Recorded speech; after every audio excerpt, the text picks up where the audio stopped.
She's so thorough that she actually laid down the floor plan in her own writing.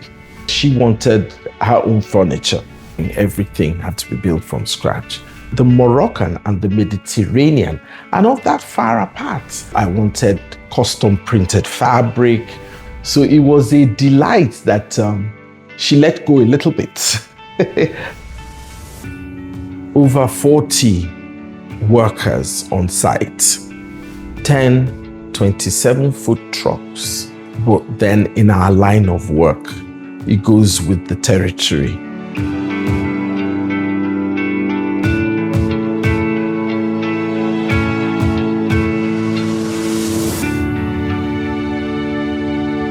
I got a phone call from an older sister.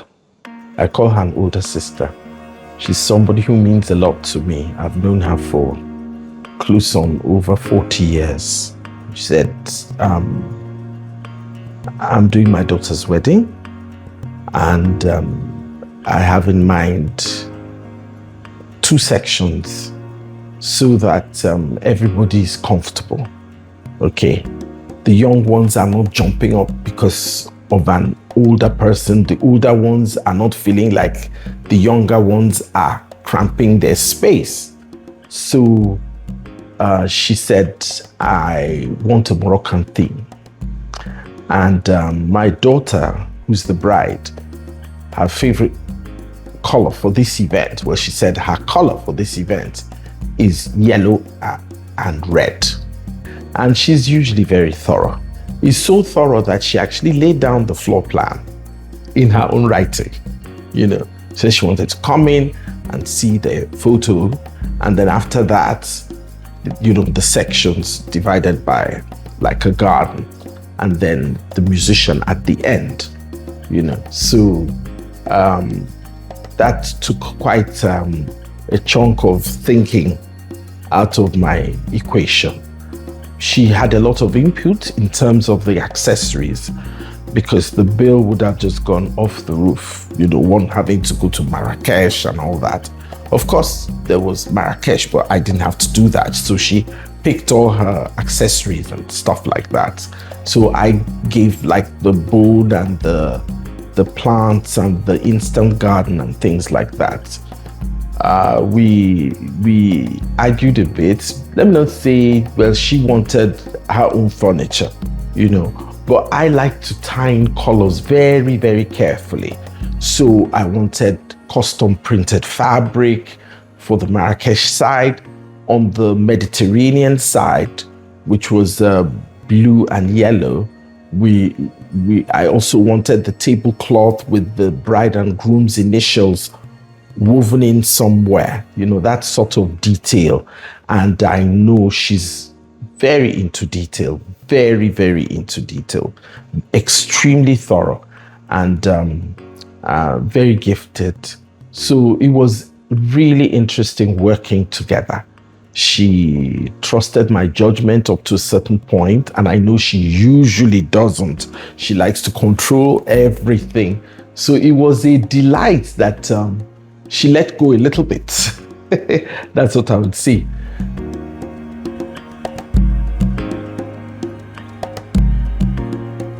I hope I nailed it. I mean, it's nice, I like it, but us creatives, the problem is that you look at the work and then you start saying, maybe I should have added this, maybe I should have taken that. So it's never, I don't know why, it's never really, really, really enough, but generally it was nice and the response has been overwhelming. People really, really like it. What was revealing was the fact that the Moroccan and the Mediterranean are not that far apart. You can trace the culture through the look and feel. Very interesting. The tiles, the blue and yellow and white, that is classic Mediterranean colors. So it was really interesting. It was when we were bringing it together that I saw the connection. I mean, I've known vaguely, but I now saw the connection. What you're seeing is a culmination of like 8 weeks of constant work, continuous work. First, we have to know what are the design elements we're going to use. It's very important. The elements have to be very strong, and immediately we started creating them. Aziz, my creative director, is very good. He designed most of the fabric, picking the elements from the two cultures. We went around purchasing like the ceramics and the fabric, the elements, all the other elements that we would use. So you have the fake tiles. They're meant to look like tiles, but they're flex. Different plants, various vegetation, fauna, plants, things like that. We have the cacti, palms, the date palms, the Canary date palms. So we had those. We had golden palms. We had the olives, the little miniature lemon trees, miniature calamandinos. They're all citrus family.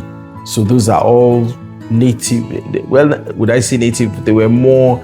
Those are the elements that are very Mediterranean and at the same time Moroccan.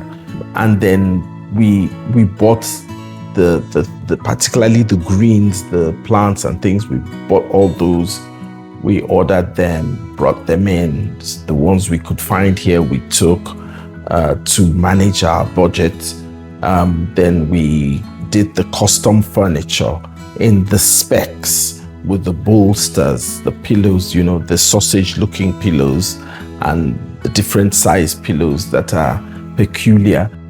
We had 24 pots of rosemary, we had 24 pots of calamandinos, we had 24 pots of miniature lime trees, so those, and then you have to tell the supplier, this is how it must look. So one has to be actually knowledgeable to be able to create something that detailed, But then again, you have to be working for someone who is also knowledgeable, for the person to appreciate what it takes.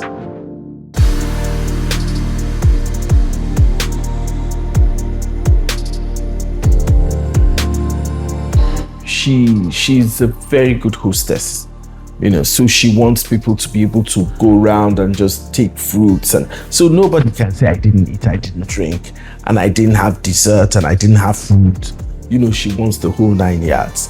So the fruit towers are particularly her thing, So we Aziz designed a new fruit tower for her. You wouldn't see it anywhere else. I've not used it for anybody else, So going on like how many years now? Probably like 8-9 years. More. She always has her fruit tower.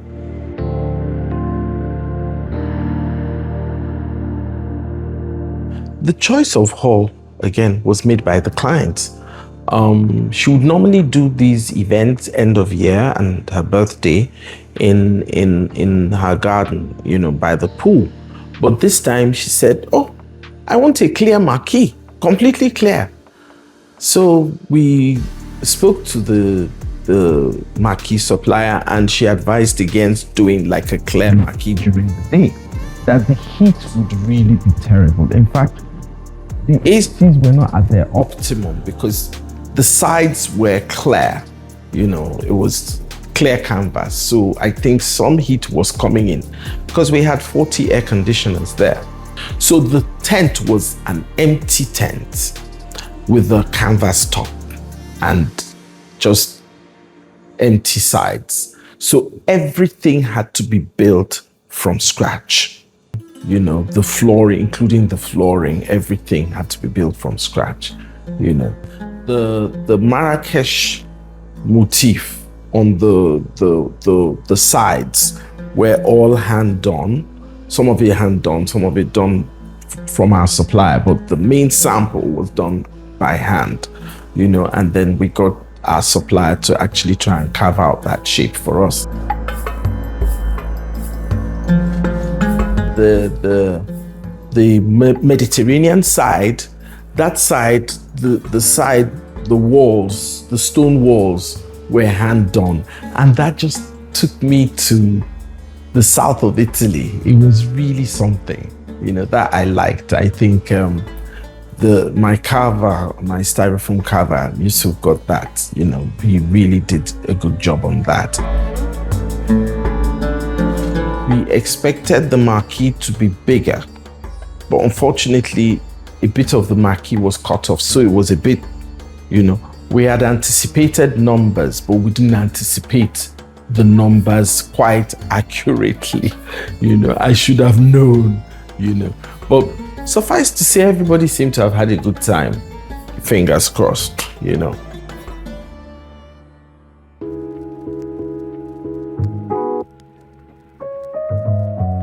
On logistics, it was a nightmare.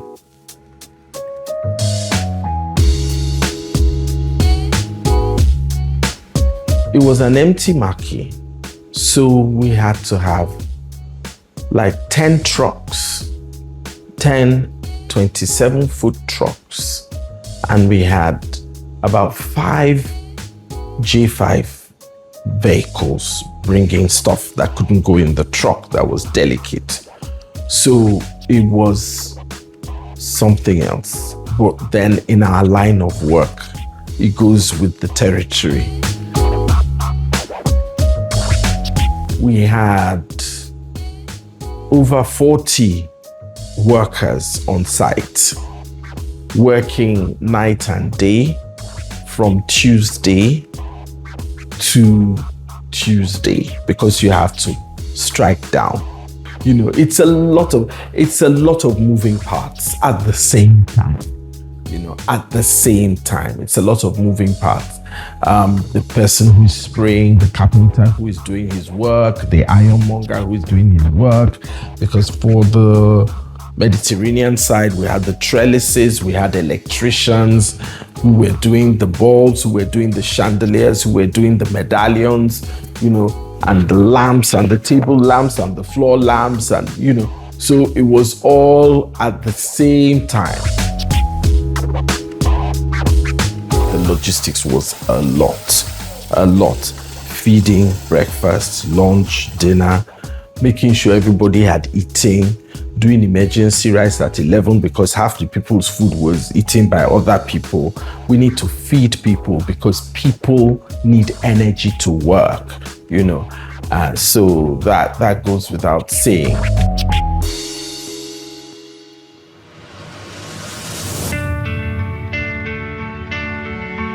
And we're not just only doing the decor, we're also managing the events.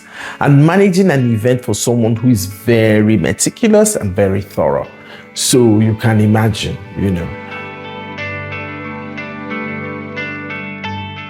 What gives me joy is to see the joy that people derive from the work that has been done by a very dedicated team of people.